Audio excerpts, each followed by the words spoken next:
What's going on, guys? Welcome back to the channel. Thank you for joining me today. If you're new to the channel and you haven't already, I'd love it if you could hit that subscribe button, drop this video a like, and hit the notification bell for when I drop new videos. Obviously, if you don't enjoy the video, then feel free to give it a thumbs down and unsubscribe.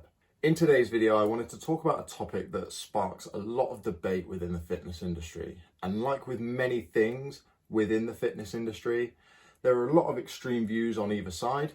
So in today's video, we're going to be talking about calorie counting. Now, you may hear one extreme opinion of saying, no, don't count calories. Counting calories is bad. It's obsessive. You should just not do it. Avoid it at all costs. And on the other extreme, you'll have people say that everyone should count calories, that if you want to hit your goals, you should be counting your calories. If you're not, then good luck hitting your goals. Now, I very much used to have the opinion that everyone should be counting their calories. And if you're not counting your calories, then you're probably not going to be able to hit your goals. Now, the reason why I had that opinion is because counting calories was something that worked for me and my goals, something that helped me stay on track with my nutrition, and something that got me from A to B. Now, having done a little bit more research into the topic of counting calories and understanding that what works for me, what works for you, and what works for someone else are going to be completely different things, I feel that there are people that should count calories, and I believe that there are people that shouldn't count calories, which I'll get into in a little bit.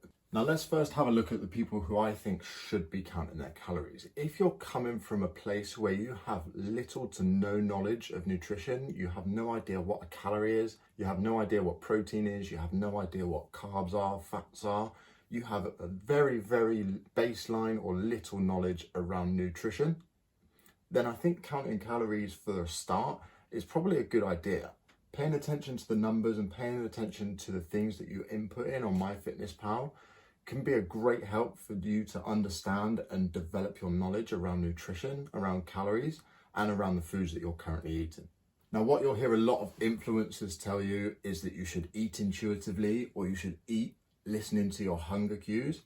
And as much as I agree that we should all be moving towards a more intuitive eating style, if you have poor nutrition habits, if you've struggled with your weight, if you are struggling to lose weight and you want to lose weight, eating based on your hunger levels or eating intuitively is going to be really, really hard to do. I'm no expert on nutrition, but I've got a fairly good knowledge around nutrition, my own body. And if I was to listen to my hunger cues from time to time, I'd be eating custard creams on a regular basis. I'd be eating packs of the stuff, and it's not going to help me lose weight. So telling people that have poor habits with nutrition, that are struggling to lose weight, to just eat according to their hunger levels is not really helpful. And it's just as helpful as screaming calorie deficit at people with no context whatsoever. So like I said, if you've got a poor knowledge of nutrition and you're coming from a background where you have no clue what a calorie is, no clue what any sort of macronutrient is, then maybe counting calories for a little bit of time to increase your knowledge and develop your knowledge around nutrition is probably not a bad idea. So getting into the people who I think shouldn't count calories. Now, a lot of the research will show you that calorie counting can be linked towards eating disorders, which is why I recommend that calorie counting for a long period of time is not a good idea. What you want to be doing is calorie counting for a short period of time, maybe 4 weeks, to develop your knowledge and understanding around the foods that you're currently eating, so that you can learn actually how many calories are in them, so that once you've done that 4-week period, you can move away from calorie counting so that you can eat a little bit more intuitively. Also, if you've had an eating disorder in the past, especially something like anorexia or bulimia or even binge eating disorder, then counting calories is maybe not the option for you.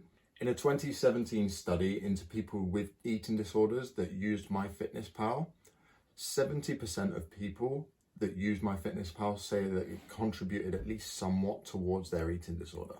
So like I said, if you have an eating disorder, maybe anorexia, bulimia, or even binge eating disorder, then tracking calories may not be the option for you.